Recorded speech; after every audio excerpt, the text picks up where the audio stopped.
Lukas pasal yang ke-7 ayat 36 sampai 50. Seorang Farisi mengundang Yesus untuk datang makan di rumahnya.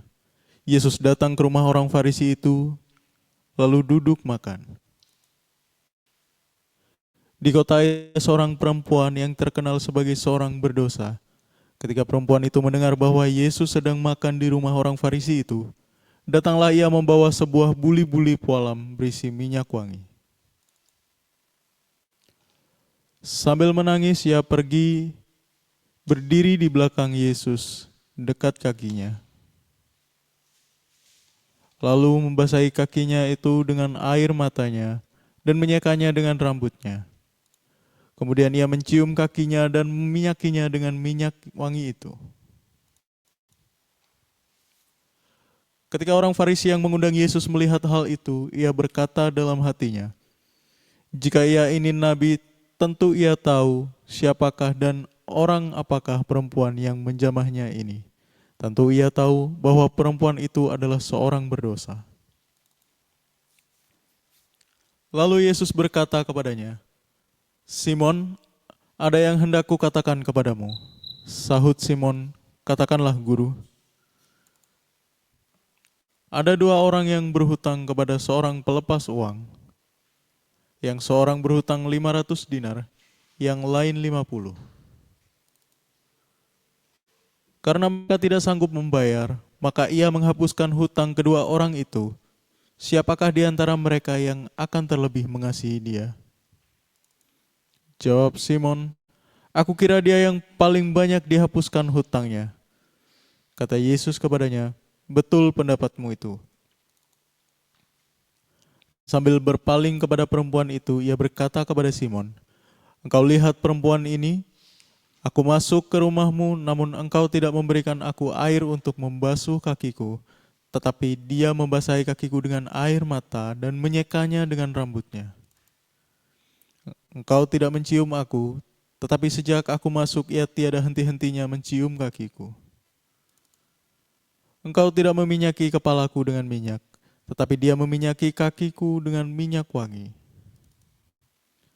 Sebab itu aku berkata kepadamu, dosanya yang banyak itu telah diampuni, sebab ia telah banyak berbuat kasih.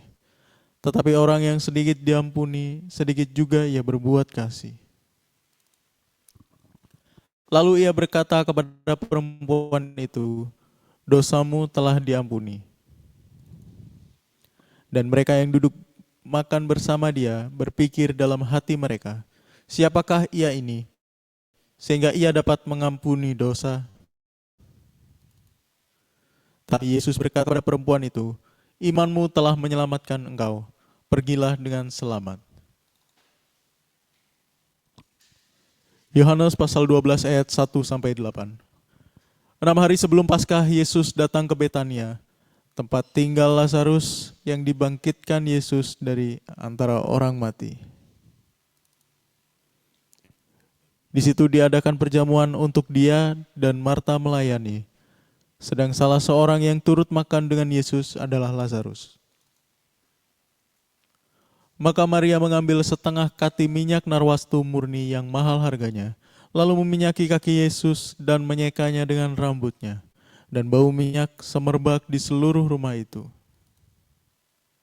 Tetapi Yudas Iskariot, seorang dari murid-murid Yesus yang akan segera menyerahkan dia, berkata, "Mengapa minyak narwastu ini tidak dijual 300 dinar dan uangnya diberikan kepada orang-orang miskin?" Hal itu dikatakannya bukan karena ia memperhatikan nasib orang-orang miskin, melainkan karena ia adalah seorang pencuri. Ia sering mengambil uang yang disimpan dalam kas yang dipegangnya. Maka kata Yesus, "Biarkanlah dia melakukan hal ini mengingat hari penguburanku. Karena orang-orang miskin selalu ada pada kamu, tetapi aku tidak akan selalu ada pada kamu."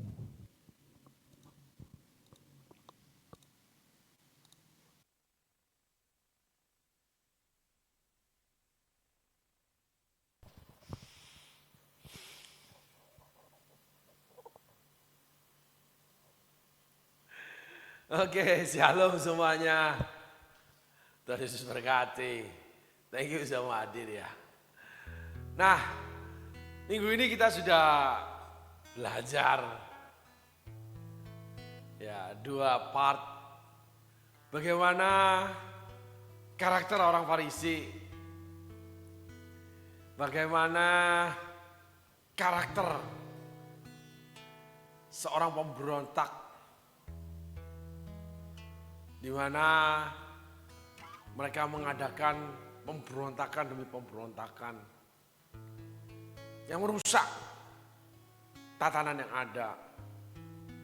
Pada awalnya mereka terlihat baik-baik saja, tetapi beberapa saat atau beberapa waktu kemudian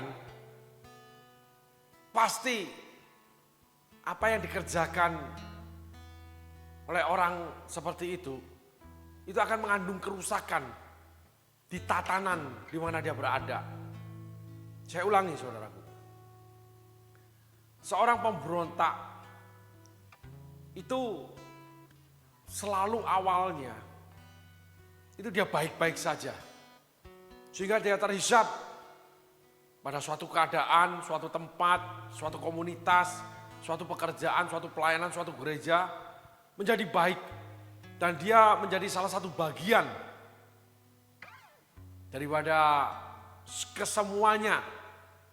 Tetapi berjalannya waktu, pada suatu saat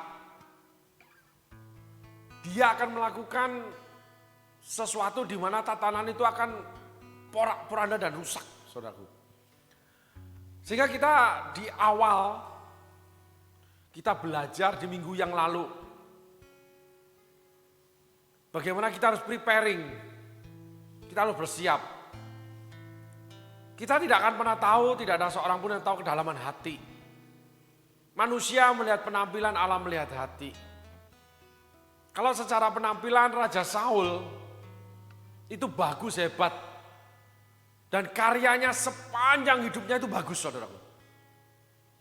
Bagaimana sebagai founding father, pendiri, lalu yang membangun sebagai pembangun, successful 40 tahun.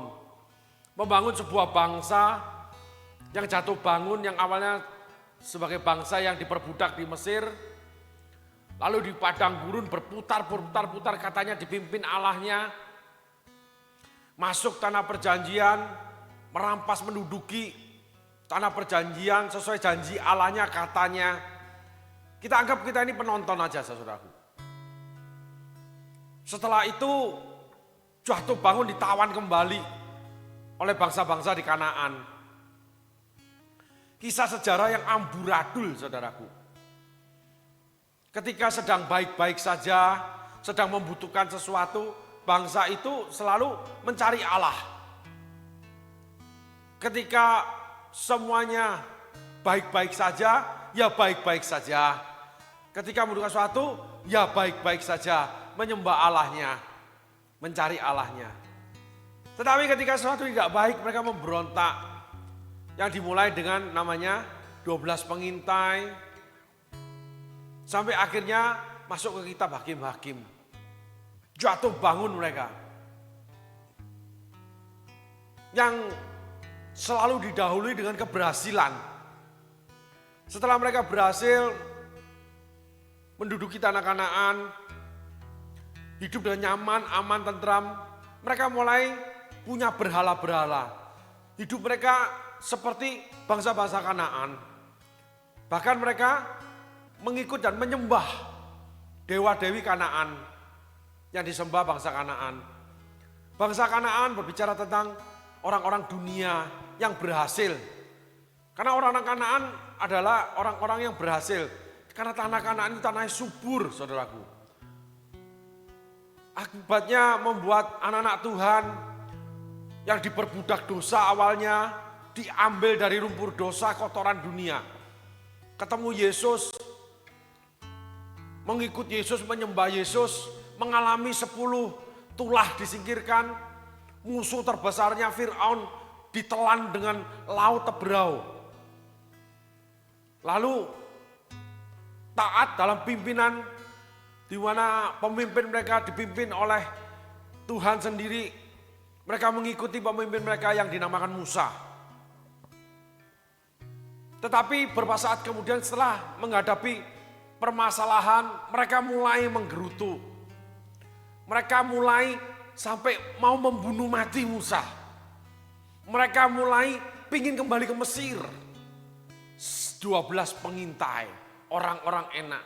Mereka mulai bersilat lidah lagi, mulai tipu muslihat.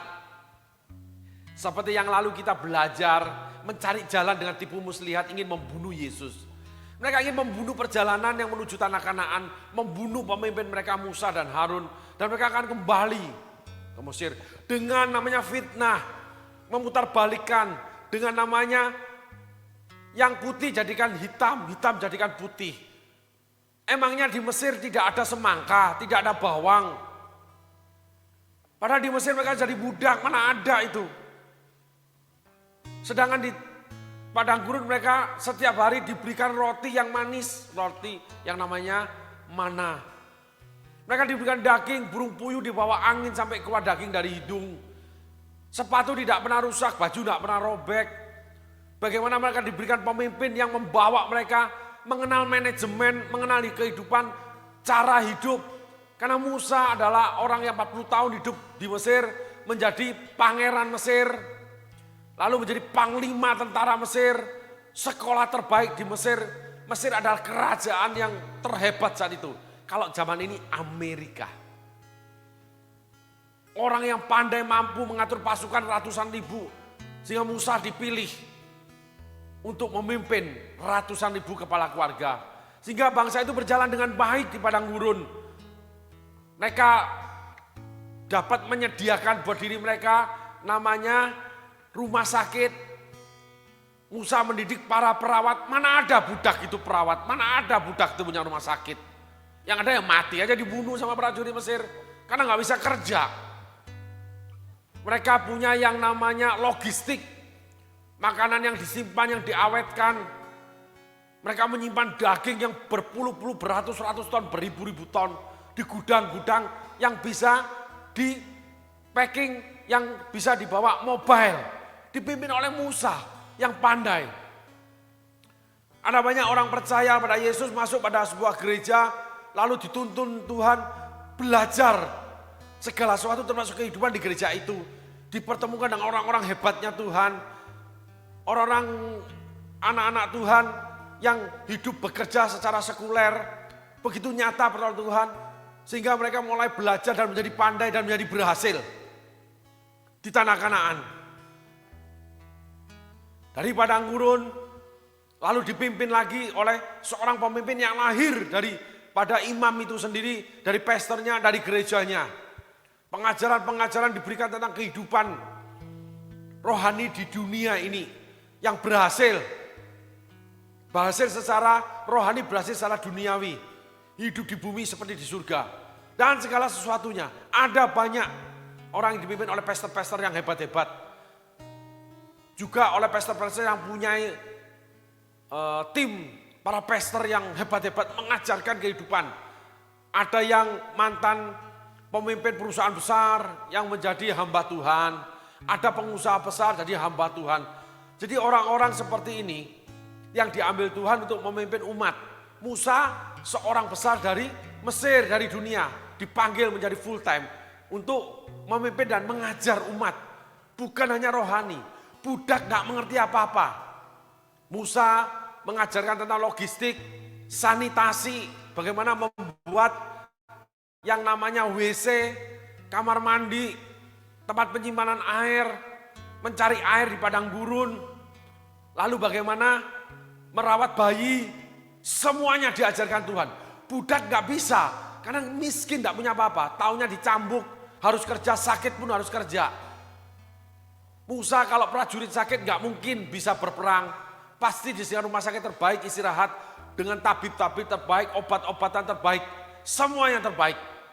Lalu diajar mulai bertempur, dipersiapkan untuk memasuki tanah Kanaan, menduduki tanah Kanaan, merampas tanah Kanaan untuk menjadi milik mereka. Mereka menjadi hebat setelah ikut Tuhan. Tuhan berikan orang-orang hebatnya untuk mengajar mereka. Setelah itu mereka menyingkirkan para pemimpinnya. Setelah itu mereka sudah berhasil. Ketika sudah berhasil, mereka hidup sama dengan orang-orang dunia. Orang Israel hidup sama dengan bangsa-bangsa Kanaan. Mereka punya dewa-dewi. Mulai mendewakan pekerjaan. Mulai mendewakan namanya holiday, healing, jalan-jalan. Kalau enggak pakai branded, enggak afdol, enggak akan diakui. Mobil harus yang mahal supaya diakui dia sebagai pengusaha. Apalagi penampilan media sosial dengan make up, dengan dandanan, dengan sepuan supaya terlihat eksistensinya sudah jadi orang kaya. Banyak itu saudara, kita dapati hal seperti itu. Itu kenyataan. Sehingga mereka segala sesuatu harus dikompromikan dengan dunia. Dunia mereka. Bagaimana pekerjaan menjadi nomor satu. Sistem keuangan berjalan bukan sistem persembahan yang dituliskan di Alkitab. Di mana aturan-aturan Tuhan yang Tuhan berikan. Enggak bisa lagi seperti dahulu. Karena sekarang kan saya punya tanggung jawab pekerjaan. Toh gereja juga diuntungkan dengan pekerjaan saya. Apalagi, saya tidak punya waktu banyak sekarang ke gereja. Jadi jangan protes. Kenapa? Gereja juga dapat persembahan dari saya. Saudara jangan lupa, gereja hamba Tuhan bukan saudara yang panggil. Bukan orang punya duit yang panggil. Bukan manusia yang panggil. Tuhan yang panggil. Kalau Tuhan memanggil seorang menjadi hambanya, dia akan sediakan pekerjaan buat hamba-hambanya. Kalau dia panggil seorang menjadi petani, dia akan sediakan ladangnya. Kalau menjadi peternak, dia akan sediakan ternaknya. Berikut yang namanya ruangan, luas, tanah, di mana ternaknya bisa merumput. Tuhan Allah yang sempurna. Sehingga celakalah orang, terkutuklah orang yang berharap kepada manusia, mengandalkan manusia. Seringkali kita lupa karena kita sudah punya dewa-dewa. Sehingga kita banyak mengeluarkan anarkis-anarkis, statement-statement. Di mana kita melihat kelemahan, kesalahan, kekurangan, bahkan kelebihan pun dikatakan kekurangan. Pada gereja kita sendiri, pastor-pastor kita sendiri, komunitas kita sendiri. Menjatuhkan hal biasa, merekrut orang, berkolaborasi yang jahat, berkoalisi. Untuk membentuk komunitas baru, membangun pelayanan baru, gereja baru, membangun sendiri. Tanpa Tuhan di dalamnya. Karena pasti ada pelanggaran. Pemberontakan tidak pernah suci Tuhan. Pemberontak tidak pernah disertai Tuhan. Absalom, dua panglima Tuhan terbaik mengikut dia. Yoab dan Ahitofel, plus yang lain-lainnya. Sehingga Daud tidak berperang dengan Absalom. Tetapi tanpa peperangan, tanpa mengangkat pedang, Daud dipulihkan jadi raja. Absalom dibunuh bukan karena pedang Daud. 10 hamba dari Yoab. 10 hambanya Yoab. Absalom tidak dibunuh oleh raja, tidak dibunuh oleh panglima perang. Dipermalukan Tuhan karena dia seorang pemberontak. Walaupun punya alasan saudaraku. Punya dendam adiknya Tamar. Diperkosa kakak tirinya. Saudara lain ibu. Tapi Daud tidak menghukumnya sehingga Absalom membunuhnya. Absalom lari. Tapi akhirnya Yoab membujuk Raja Daud. Sehingga Absalom kembali. Tapi Absalom merencanakan tipu muslihat yang jahat. Dia berdiri di gerbang-gerbang kota. Lalu menghasut rakyat yang ingin meminta pengadilan terhadap Allah. Melalui rajanya. Sehingga banyak prajurit, banyak bangsa Israel berpihak kepada Absalom. Daud tidak berdaya melawannya. Daud keluar dari istana. Ketika anak Saul, turunan Saul mempermalukan Daud, melempari batu berdebu. Padahal Daud masih punya pasukan. Sehingga panglimanya mengatakan, aku pancung kepala anjing ini. Daud bilang, apa urusanmu? Biarkan ini menjadi belas kasihan Allah untuk aku. Daud sudah mengaku dosa, sudah diampuni. Daud dikalahkan, terkalahkan, terinjak-injak, keluar seperti anjing. Dengan malu, dipermalukan, dikata-katain. Tapi tanpa pedang. Daud kembali menjadi raja. Saudara baca. Banyak prajurit pasukan yang mati di hutan bukan karena peperangan. Hutan yang disediakan Allah untuk membela Daud. Ada banyak cara Allah menyediakan buat hamba-hambanya. Ada banyak cara Allah menyediakan buat gerejanya, buat pelayanan-pelayanan yang Allah bangun. Karena Allah yang memanggil gereja, Allah yang memanggil hamba-hambanya, bukan manusia. Disitulah luputlah pandangan bangsa Israel. Luputlah orang Farisi yang mengundang Yesus.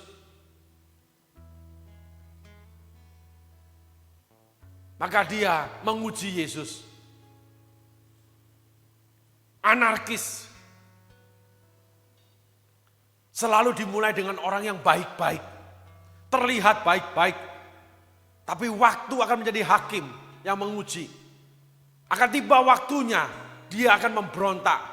Dan dia menjadi anarkis. Dan dia akan melemahkan, memporak-porandakan, membuat carut-marut sebuah komunitas, sebuah pekerjaan, sebuah pelayanan. Ada orang yang baik-baik menikah. Tetapi seperti orang Farisi, akhirnya membuat carut-marut pernikahannya. Karena tidak terpuaskan apa yang diingini dia. Entah karena keuangan, entah karena suaminya harus melakukan apa, istrinya harus melakukan apa. Yang tersembunyi di balik hati, di dalam hati, itu jauh lebih jahat, jauh lebih berbahaya saudaraku. Sehingga kita harus belajar dari Daud. Selidiki aku, lihat hatiku. Alkitab mencatat, aku yang menyelidiki hati atau batin anak manusia. Hanya Tuhan yang mampu menyelidikinya. Sehingga kita harus surrender, kita harus bertelut, mengatakan Tuhan selidiki aku. Dengan kita tetap taat dalam firman, walaupun rasa kayak gimana. Ada mungkin keraguan pasti, kadangkala atau seringkali bimbang, melihat segala sesuatu kayaknya nggak pas, nggak benar, termasuk diri sendiri. Tuhan akan menyatakan segala sesuatunya indah pada waktunya. Kalau kita salah, Tuhan akan nyatakan salah. Kalau kita benar, Tuhan nyatakan benar. Kalau gereja salah, Tuhan akan nyatakan gereja itu salah. Kalau pastor salah, pastor akan disalahkan sama Tuhan. Dan gereja atau pastor siap menerima penghakiman Tuhan. Termasuk setiap orang, termasuk diri kita sendiri. Orang Farisi ini, Tuhan cuma menyindirnya. Tuhan cuma bicara kepada Simon.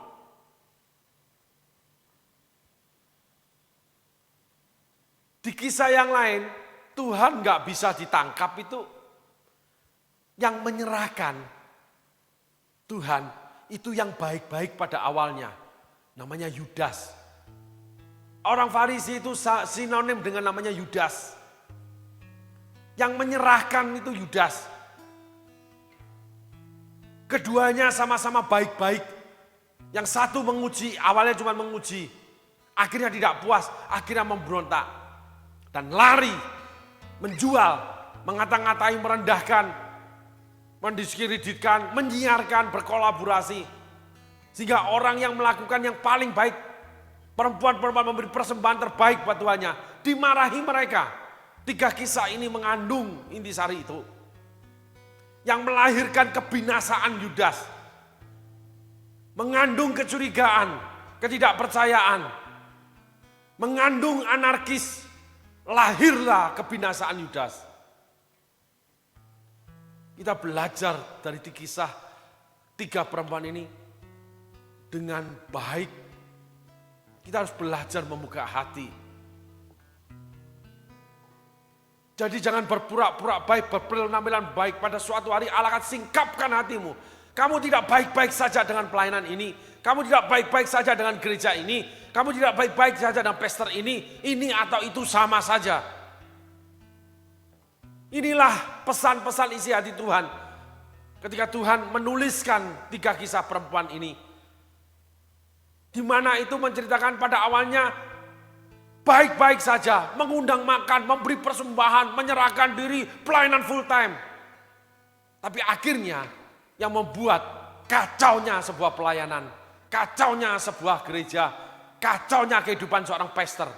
Menjatuhkan pilihan-pilihan Tuhan.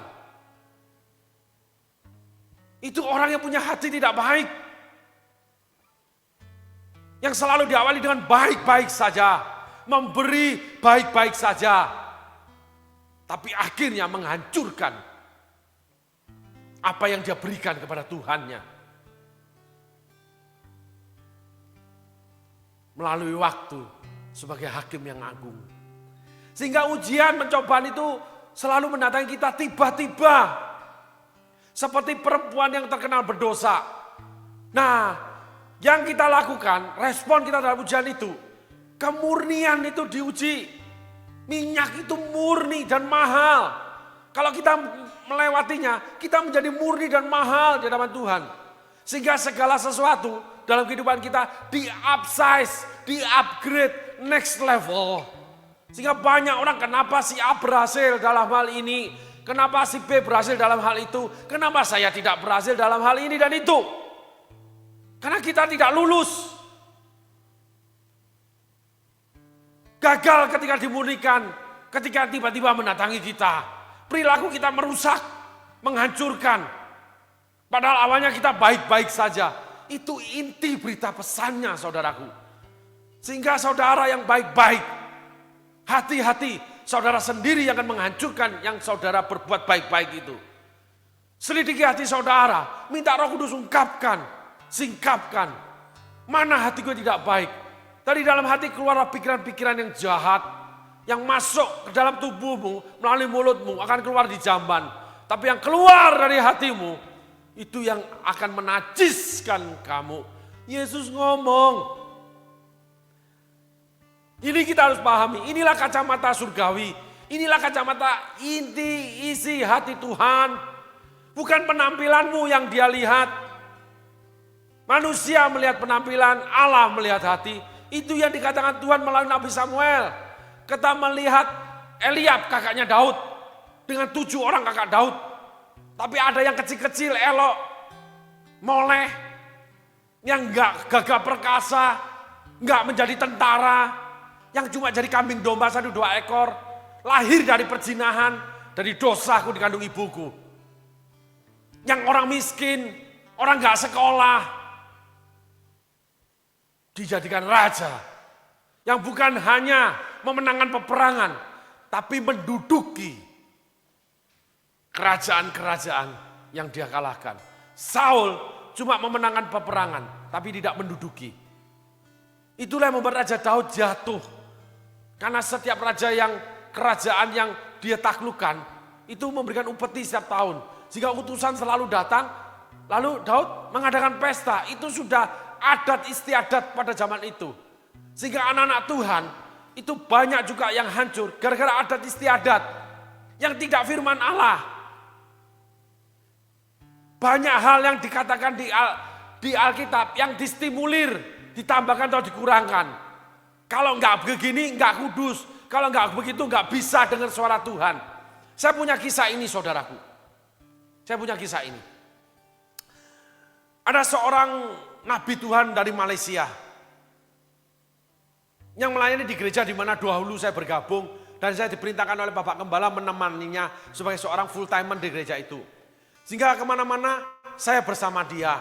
Pada suatu ketika di dalam mobil, ketika kami berangkat ke sebuah kota, diantar oleh teman, dia berbicara gini. Kita tidak akan bisa mendengar Tuhan, suara Tuhan, tanpa kita memuji-muji dahulu kepada Tuhan. Saya bilang tidak, saya mendengar Tuhan, suara Tuhan tidak seperti itu. Lalu dia berkata lagi bahwa saya itu sebetulnya tidaklah begini tapi begitu.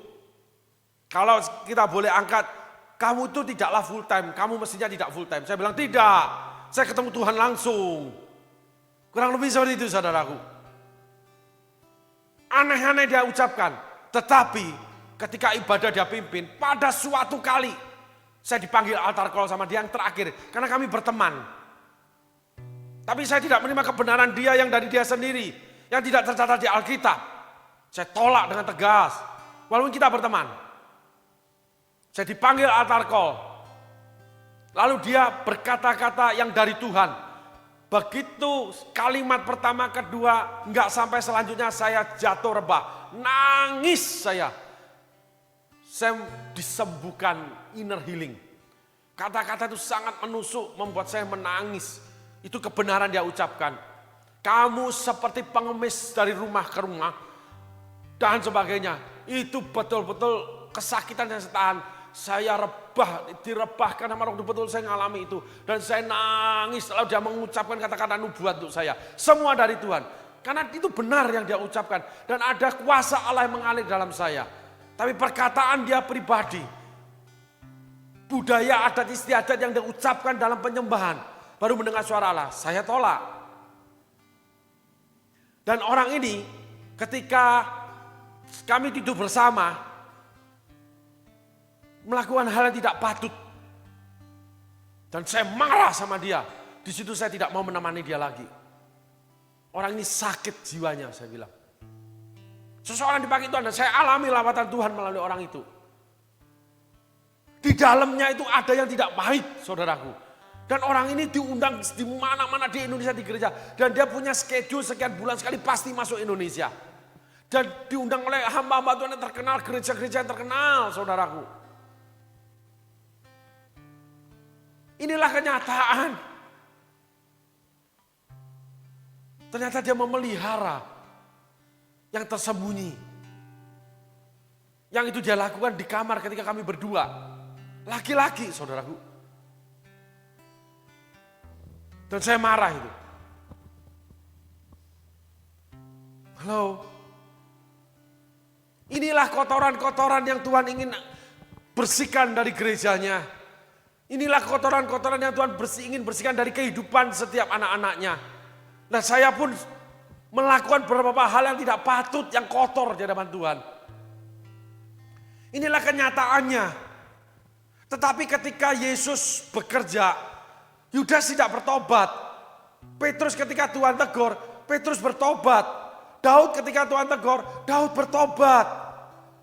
Ada pertobatan, saudaraku. Yakub sang penipu, pada akhir hidupnya baru dia bernubuat dengan kaki yang ditopang oleh tongkat, dengan mata yang buta. Akhirnya Tuhan proses puluhan tahun. Habis itu dipanggil pulang. Waktu yang terbuang sia-sia untuk Yakub. Anak-anak Tuhan yang sulit melalui proses, yang menghindar proses, yang tetap memelihara hal tidak baik di dalam dirinya. Itu akan menunda sendiri berkatnya, menunda kebahagiaan hidup yang dia inginkan, menunda segala sesuatu yang Tuhan sediakan, bahkan seringkali tidak menerimanya. Bangsa Israel mati di padang gurun. Yang lolos cuma 2 kakak, Yosua dan Kaleb. Musa aja tidak. 2/600.000, 1/300.000. Bukan 1%. 1/300.000, saudaraku. Jadi dari 300.000 kakak, cuma 1 laki-laki yang dipilih. 1 kepala keluarga yang dipilih. Yang terpilih, bukan dipilih. Banyak yang dipanggil tapi sedikit yang dipilih atau terpilih. Inilah kisah 3 perempuan. Di mana hari ini kita belajar tentang orang Farisi dan Yudas. Kemarin minggu yang lalu kita belajar tentang imam kepala dan ahli Taurat. Sehingga ketika tiba-tiba ada seorang perempuan datang, langsung timbul di hati. Episode yang lalu, part yang lalu kita udah belajar. Orang Farisi ini menguji Yesus. Di mana kita belajar. Kita nggak boleh lakukan itu dalam kehidupan rohani kita. Menguji sesama saudara. Menguji hamba-hamba Tuhan. Menguji pastor sendiri. Menguji komunitas sendiri. Menguji pasangan sendiri. Menguji gereja sendiri. Menguji semuanya. Kalau memang kamu pasti tahu. Tapi menyimpan dalam hati. Mari kita tengok firman Tuhan. Firman Tuhan itu adalah bukti, saudaraku. Ya, dan saksi. ayat yang terakhir, yang tadi, part yang lalu.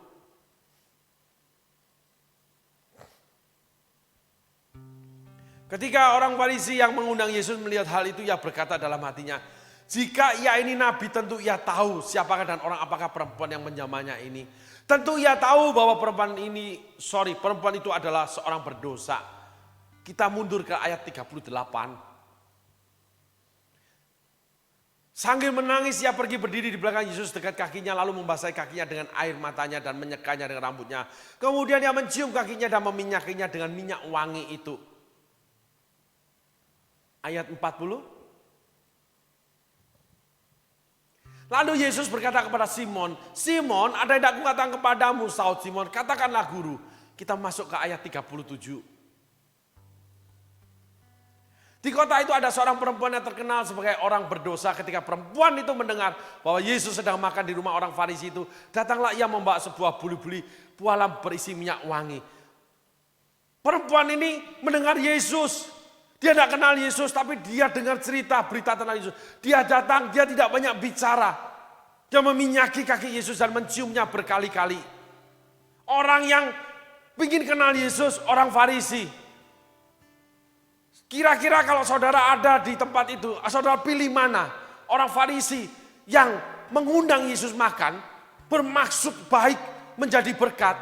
Atau orang berdosa yang malah bikin kacau nih. Kaki Yesus diminyakin nih, dilapin nih. Sembari menangis di belakang Yesus lagi, nggak minta izin lagi. Nggak ada perkataan dia minta izin.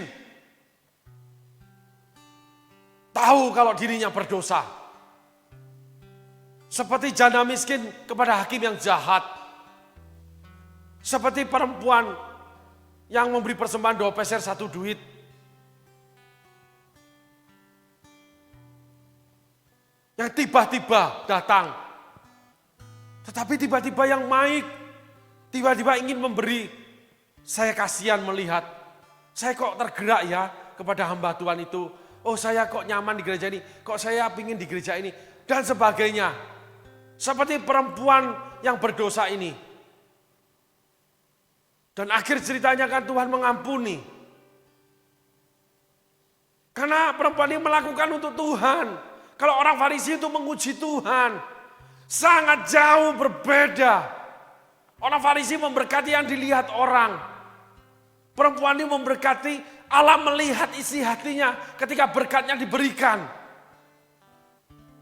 Yesus dan murid-murid dikasih makan, kaki Yesus diminyakin. Tapi mana yang terlebih besar?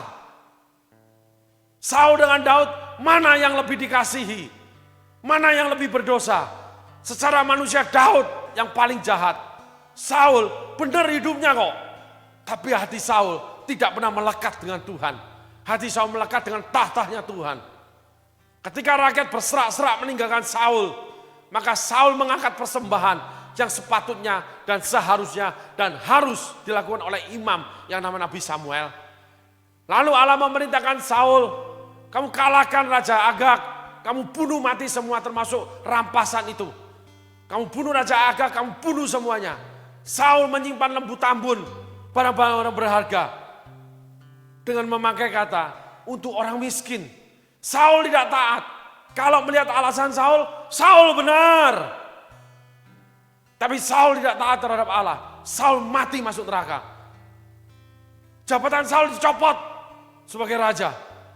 Jadi kita bisa melihat orang itu nggak ngapa-ngapain ya. Kenapa kok hidupnya susah? Padahal baik, padahal melayani dengan baik. Padahal dia itu murni loh kelihatannya. Tapi hidupnya kenapa susah? Ada dosa di dalam hatinya.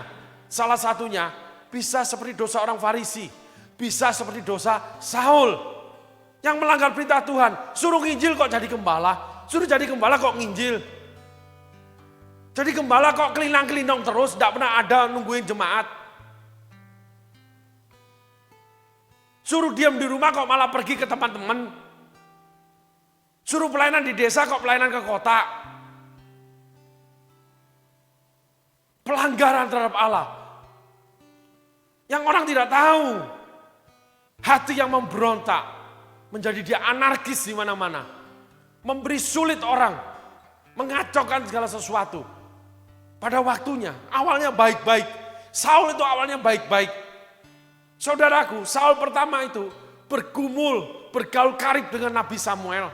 Semalam-malaman mereka bercerita, dia dengarkan baik-baik. Sehingga Saul dipenuhi urapan Nabi ketika bertemu dengan sekumpulan Nabi. Sehingga dikatakan, apakah Saul seorang Nabi? Tapi setelah itu Saul tidak pernah menjadi Nabi. Saul ditinggalkan Tuhan. Karena tidak taat pada perintah. Tapi secara kasat mata, realita hidup. Saul itu berjaya. Raja yang berhasil, kaya raya, ditakuti. Selalu menang perang. Orang hebat. Ternyata matinya binasa, tragis. Harus bunuh diri. Ada banyak hamba-hamba Tuhan yang hebat pelayanannya, mati tragis. Sebuah pertanyaan buat kita. Kenapa Tuhan izinkan hamba Tuhan yang hebat kok jadi seperti itu? Bukan yang martir yang saya bicarakan. John Sung itu martir, Sandu Sundarsing martir. David Livingstone itu martir. Hidup melayani Injil, terbunuh dalam pelayanan. Ini tidak. Tua mati susah. Hidupnya tuanya susah. Padahal pembangun gereja. Anak istri tercerai-berai. Anak dengan istri berkelahi. Buka gereja masing-masing. Bawa pelayan Tuhan masing-masing. Bawa donatur masing-masing. Akhirnya yang dibawa pun memisahkan diri. Apa itu kehendak Tuhan? Anak dengan mertua, mantu dengan mertua, anak dengan orang tua, carut-marut, keluarga pelayanan, semua hamba Tuhan, semua pintar khotbah, semua membuka gereja yang banyak. Akhirnya lari pontang-panting masing-masing, menduduki tempat masing-masing, yang terbaik diambil masing-masing, yang A mengambil kota A, B, C, D, yang B ambil kota A, B, C, D, yang C pun mengambil kota A, B, C, D. Masing-masing menduduki tatahnya. Apakah itu bukan Raja Daud? Sesama saudara anak raja saling bunuh. Karena Daud bejat, saudaraku. Ini penting. Saul banyak pelanggarannya. Anak sudah diberikan istri kepada Daud, diberikan kepada raja yang lain. Karena Mikha itu cinta Daud. Walaupun Mikha itu menghina Daud. Karena Daud anak kampung. Hati-hati ketika menikah dengan orang yang punya posisi. Selidiki baik-baik apa kamu dihormati. Kalau tidak kamu akan dihina. Karena Daud anak kampung. Gak tahu malu. Mikha itu anak raja 40 tahun. Yang sudah belajar kehormatan menjadi seorang anak raja. Kehormatan menjadi raja. Daud hampir telanjang ketika tabut Allah dibawa ke Yerusalem. Dihina oleh Mikha di atas menara istananya. Dan Tuhan membuat mandul Mikha. Itulah Tuhan kita. Kacamata kehidupan isi hati Tuhan itu penting buat kita. Tidak seperti kita lihat sebagai manusia. Tidak seperti dunia yang mengukurnya. Kasih kedalaman hati Tuhan yang akan mengukur setiap anak manusia. Sehingga persembahan yang merepotkan dari seorang yang berdosa itu dikenang sepanjang masa. Dan ya ini celakanya saudaraku. Bagi saya Yesus seperti tergandengnya saudaraku ya. Jadi dia lagi nikung, lagi belok nih. Orang Jawa bilang ngepot nih. Gandengannya menghantam murid-muridnya. Simon. Simon itu salah apa? Tiba-tiba salah dia diungkit. Memang salah. Tapi Tuhan diamkan. Pada waktunya Tuhan bongkar di depan semua orang. Di kisah ini ada satu hal yang jadi korban. Tapi memang dia salah. Simon. Mari kita belajar kebenaran firman Tuhan. Sehingga orang yang baik-baik, orang yang mengundang, orang yang memberi, orang yang mengikuti. Belum tentu dia memberi yang terbaik. Ya jumlahnya besar karena dia punya yang lebih besar berpuluh-puluh lipat. Sebagai contoh nih saudaraku. Ada pengusaha kaya raya. Dia memberikan 2 ruko, 3 ruko buat gereja yang sedang berkembang. 1 ruko harga 400 juta, 1,2 miliar. Orang kaya ini punya perusahaan yang nilainya sekian puluh miliar. Punya rumah sekian miliar, punya gudang, punya toko, punya segalanya. Punya deposito. Dia sediakan buat gereja, dia bangunkan 1,5 miliar. Tapi harta aset terhitung itu 30 miliar, 15 miliar. Hitung berapa? 15 miliar cuma 10% dia beri kepada Tuhan. Dia bangunkan 1,5 miliar. 1,2 dia beli bangunan, 300 dia renovasi dalamnya. Selesai. Lalu beribadalah ada seseorang bernama A. Dia bekerja sebagai seorang sales. Menikah punya anak 1, hidup masih di kos-kosan. Gaji kurang lebih 2,5-3,5 juta. Istri lagi hamil, butuh susu buat anak, butuh yang namanya dana untuk memeriksa kandungan, butuh makan bergizi untuk istri yang mengandung anak yang sedang bertumbuh. Baru memulai pernikahan, gaji cuma 3,5 juta. Biaya hidup dihitung-hitung 5 juta, tapi ngirit supaya cukup. Berarti kurang kan? Tapi dia memberi persembahan per sebulan 350 ribu ke gereja. Itulah janda miskin 2 peser 1 duit. Itulah persembahan yang dipuji Tuhan, bukan 1,5 miliar. Karena sisanya masih ada 13,5 miliar. Hasil setiap bulan 200 juta. Oh ini hasil tabungan saya 1,5 miliar. Tapi setiap bulan kamu menabung 100 juta. Hidupmu dibangun dengan 100 juta. Sales ini berhemat, mengirit. Beli ayam 2 buat istri. Bukan 2 ekor, 2 potong. Supaya ada protein. Kamu beli apa-apa? Saya beli telur. Paha ayam mungkin harganya berapa? 12 ribu. Dada ayam 12 ribu. Beli 2 potong 25 ribu. Dia beli telur 2.500, beli 2. Cukup, ini cukup berprotein untuk aku kok. Sedang si kaya, donatur gereja, 1,5 miliar. Jajannya, hidupnya 100 juta. Menurut saudara, siapa yang terbaik di hadapan Tuhan hidupnya? Memberi persembahan 1,5 miliar. Setiap bulan 20 juta, 30 juta. Di hadapan Tuhan,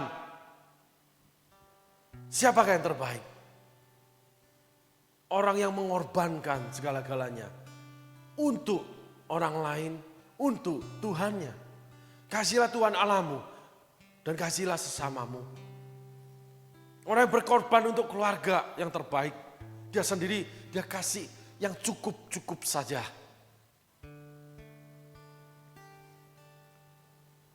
Pergi bekerja, bawa tepak. Bawa makanan dari rumah. Si kaya setiap siang menjamu tamu, dijamu orang. Makan di restoran-restoran. Sekali makan mungkin pernah juta, pernah ratus ribu.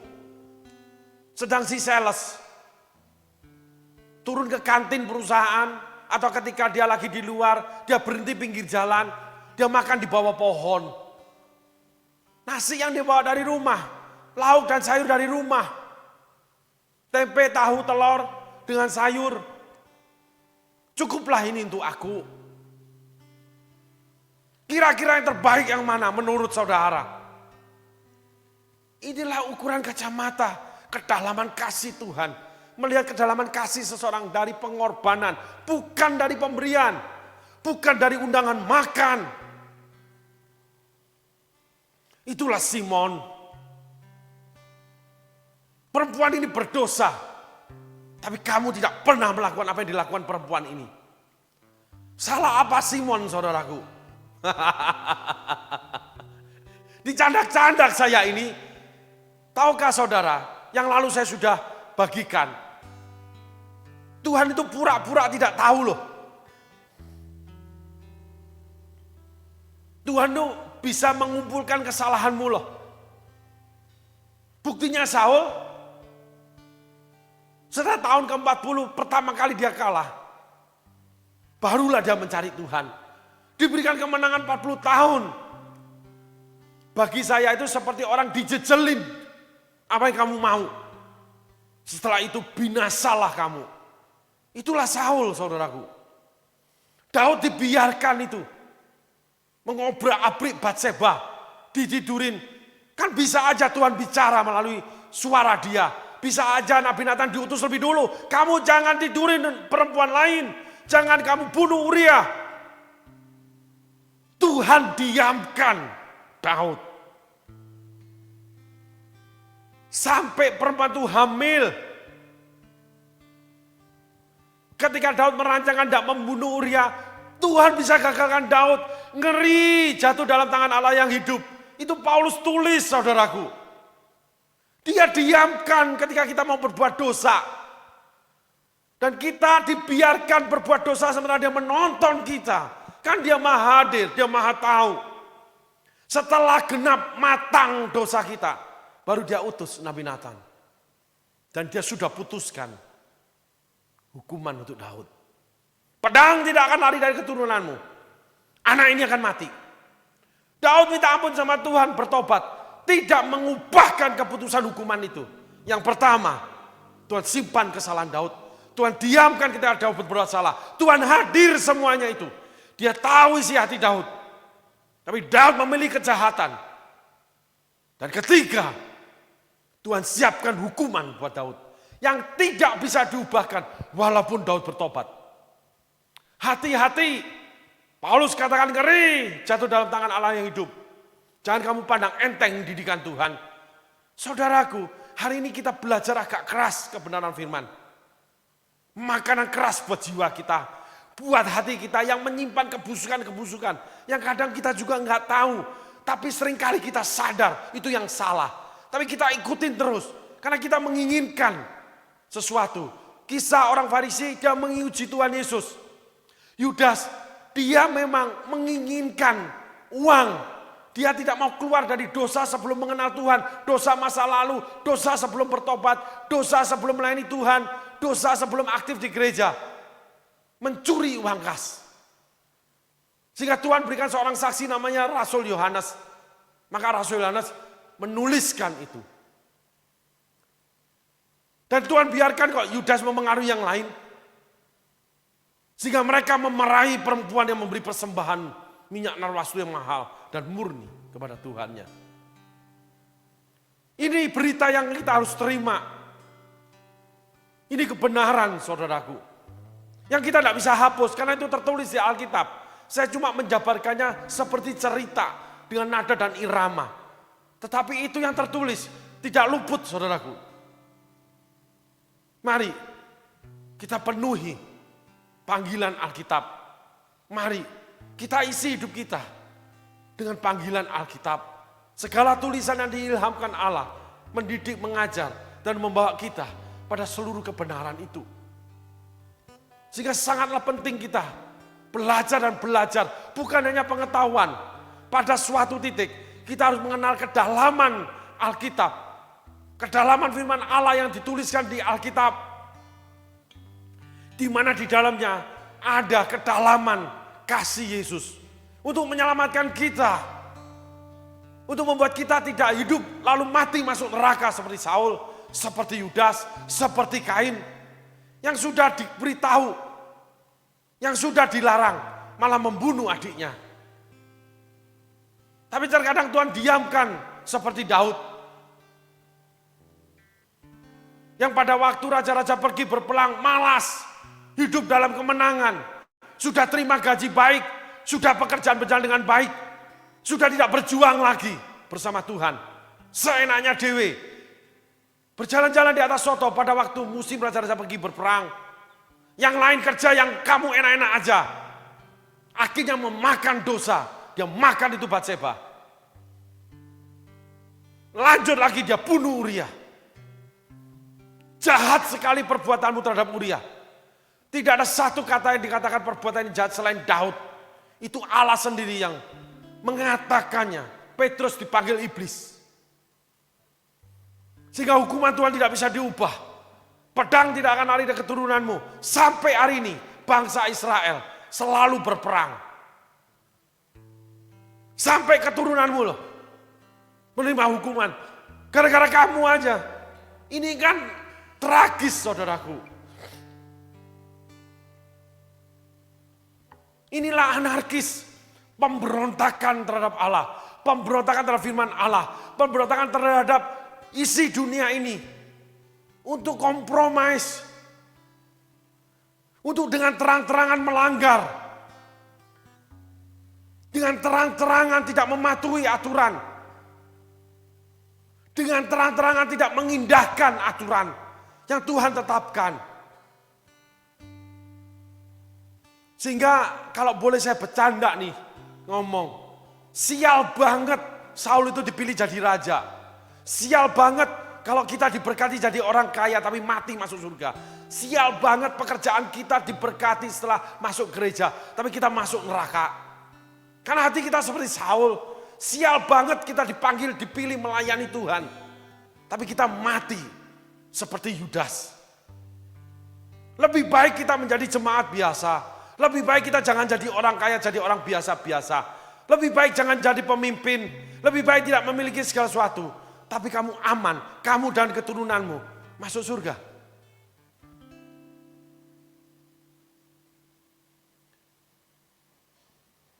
Halo, kehidupan dan kematian aku berhadapan kepadamu. Aku memanggil langit dan bumi.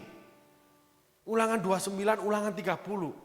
Sebagai saksi, apabila kau baik-baik mendengarkan suara Tuhan Allahmu dan dengan setia melakukannya, maka segala berkat ini akan menjadi bagianmu.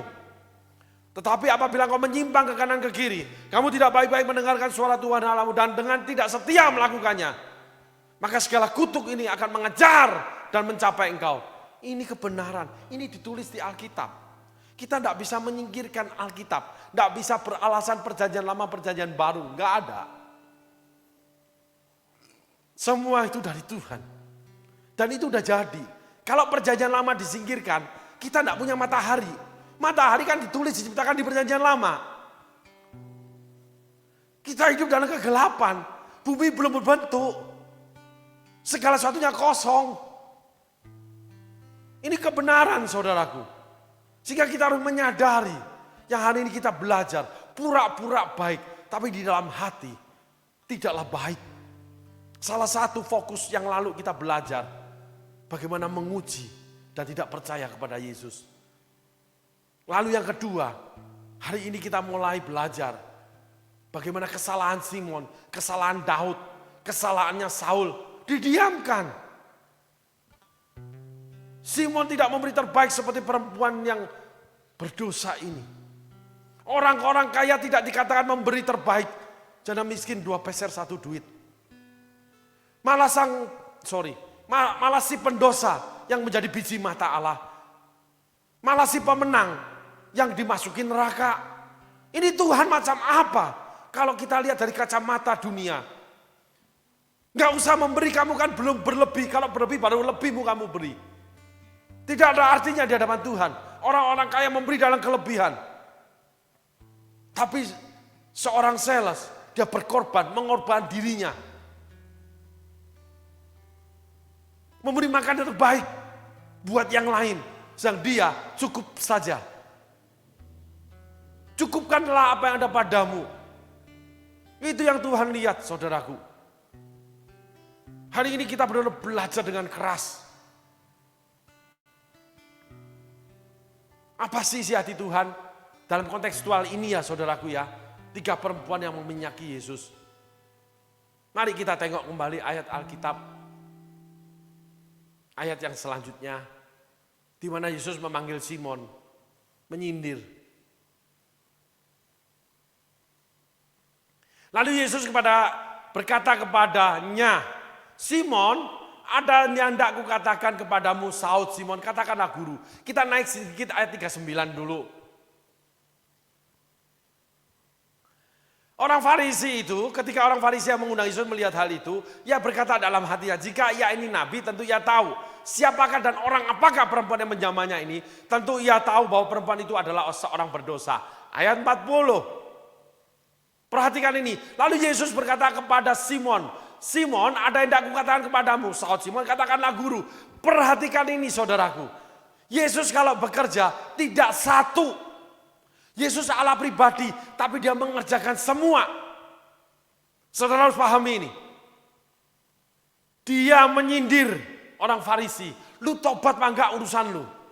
Dia menghakimi Simon. Wow, muridnya. Simon memanggil, apakah guru? Plonga-plongo. Tiba-tiba salahnya diungkapkan. Karena Simon merasa dia sudah yang terbaik. Dia sudah melakukan sesuatu. Saudaraku, saya ingin berbagi sedikit.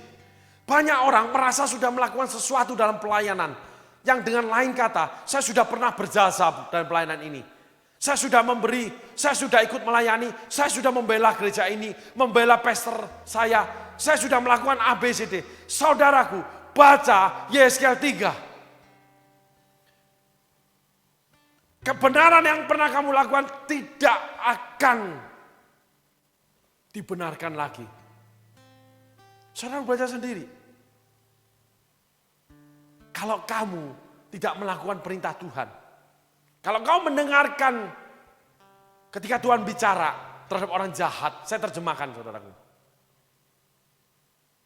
Tetapi kau tidak ingin menyampaikannya, kamu tidak menyampaikannya, orang itu mati dalam dosanya, tapi nyawanya aku tanggungan kepadamu. Dan kebenaranmu tidak akan diperhitungkan lagi. Baca perikop penjaga Israel, Yesaya 3. Itulah kacamata Tuhan. Jadi jangan pernah merasa berjasa. Apa yang kita perbuat diperhitungkan Tuhan. Jerih lelahmu, jerih payahmu di dalam Tuhan, persekutuan dengan Tuhan tidak akan sia-sia. Allah akan memberi upah. Tetapi upah itu tidak akan pernah ada ketika kamu berbalik daripada kehendaknya. Tidak menyampaikan hal yang baik terhadap orang berbuat salah. Itu aja tidak diperhitungkan kebenaranmu. Ikut Tuhan itu berjuang.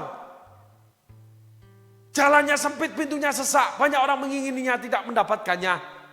Tapi lebarlah dan luaslah pintu jalan menuju pada kebinasaan. Tapi kalau pada kehidupan sempit, sesak, banyak orang mengingini tidak mendapatkannya. Itu Yesus yang ngomong. Berhati-hatilah kamu. Itu Yesus yang ngomong. Sehingga Paulus katakan ngeri jatuh dalam tangan Allah yang hibut. Apa salah Simon, saudaraku? Yesus diundang orang Farisi. Pastor ini diundang makan, yang dapat duit, dapat makan, dapat segalanya. Kenapa aku dimarahin?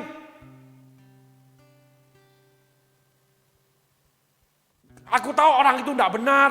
Pastor cuma ngomong biasa-biasa, sindir-sindir. Kenapa aku dimarahin? Ketika Yesus memarahin, menegur dengan keras, memanggil iblis terhadap Petrus.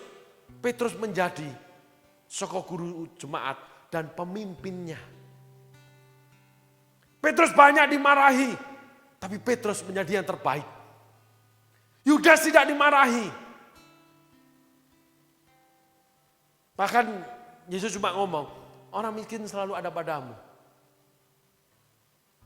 Tapi Yohanes menulis, Yudas sering mencuri uang kas. Yesus tegur gitu. Yesus kata, kamu jangan curi uang lagi. Enggak. Sangat ngeri ketika tidak ada teguran dari Tuhan. Sangat mengerikan tidak ada koreksi. Dan sangat mengerikan ketika tidak ada pemimpin rohani kita. Penting saudaraku.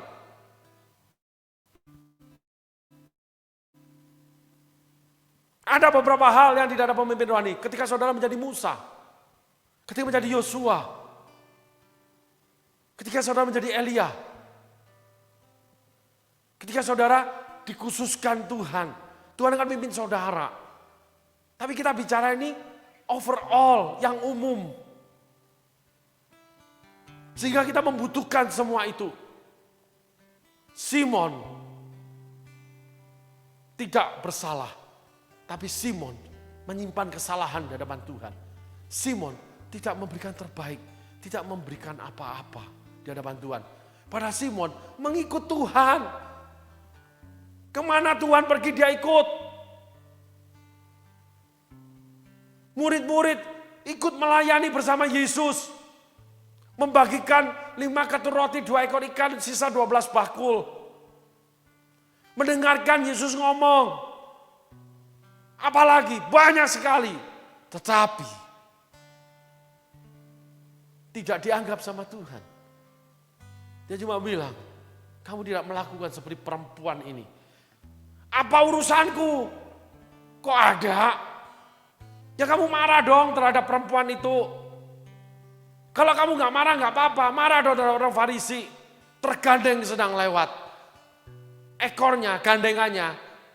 Itu menabrak kita. Sedang menikung itu truk. Itulah Tuhan. Seringkali dosa kita didiamkan. Seringkali masalah orang lain itu untuk mengungkit dosa kita. Jadi kita tidak boleh tunjuk orang lain bersalah. Si A, si B yang salah gara-gara A, B, C, D. Maka aku keluar dari gereja. Maka aku tidak melayani. Maka aku nggak mau lagi. Maka aku begini-begini. Aku kecewa. Tidak. Masalah itu cuma untuk mengungkit kedegilan, kedengkian.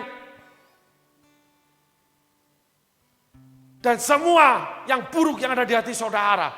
Sehingga respon saudara marah. Simon tidak. Simon diam menerimanya. Sadar kalau dia salah. Tapi selama ini kan gak pernah Yesus ngomong gitu. Selama ini gak ada standar kan di antara kita. Kenapa nilainya sekarang?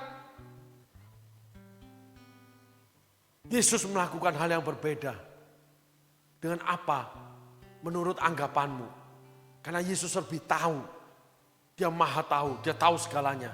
Dia tahu kedalaman isi hatimu. Dia tahu kamu itu bagaimana. Dia juga tahu masa depanmu di dalam genggaman tangannya. Amin saudaraku. Hari ini kita belajar tentang Simon. Sehingga seringkali kita merasa sudah melakukan yang terbaik buat Tuhan. Saya sudah berjasa, saya sudah memberi. Ada orang kaya memberi, tidak memberi seperti sales. Orang-orang kaya memasukkan uang yang banyak ke dalam kotak persembahan. Baca janda miskin 2 peser 1 duit. Lalu seorang janda memasukkan 2 peser 1 duit. Dan Yesus bicara dalam muridnya. Janda itu memberikan terbaik. Walaupun kita memberikan ruko, membeli uang bermiliar-miliar, tidak terbaik. Karena itu tidak mengganggu kamu. Tapi yang memberikan dengan pengorbanan terhadap Tuhan. Dia beri persembahan persepuluhan walaupun masih minim penghasilan dia. Dia memberikan terbaik buat keluarganya. Mengasihi Tuhan dan mengasihi sesama. Sementara dia sendiri secukupnya. Itulah yang terbaik bagi Tuhan. Orang memberi yang terbaik buat Tuhan tidak akan menguji Tuhannya. Tidak mungkin tidak percaya karena dia sudah beri terbaik. Ketika dia memberi terbaik terhadap komunitasnya, pasangan hidupnya, keluarganya. Dia tidak akan pernah menguji keluarganya, pasangannya. Setia apa tidak? Karena hatinya itu dia sudah berikan semua. Di mana hatimu berada, hartamu berada. Amin saudaraku. Mari kita menguji. Kita meneliti. Lalu membuka diri. Untuk Tuhan selidiki. Apa isi hati kita? Pikiran yang jahat, pikiran kotor. Seperti Yesus bicara di kitab Markus. Dari dalam hati keluar pikiran-pikiran yang jahat, pikiran yang kotor. Yang menajiskan kamu. Gitu saudaraku. Kita sama-sama. Kita senantiasa belajar membuka hati. Untuk Roh Kudus selidiki hati kita. Ungkapkan. Ketabrak, tergandeng tidak apa-apa. Diam, dengar. Jangan pura-pura lagi. Akhirnya kita akan memberontak anarkis. Karena kadang Tuhan diamkan kesalahan kita. Sehingga kita ditetapkan menerima hukuman seperti Daud. Atau dia diamkan ketika kita tidak terbaik buat dia. Dan pada saatnya kita yang dicandak sama dia. gara-gara orang lain. Kenapa aku yang kena? Padahal yang berbuat itu. Enggak Tuhan, aku enggak salah. Orang itu yang salah. Maka aku menjadi seperti gini. Itu dari pikiran yang tidak baik. Karena hati yang memiliki pikiran tidak baik. Berarti hatinya tidak baik. Hatinya berada di tidak baik. Karena harta yang diinginnya tidak baik menurut Tuhan dan firman-Nya. Amin saudaraku. Tuhan Yesus berkati. Terima kasih.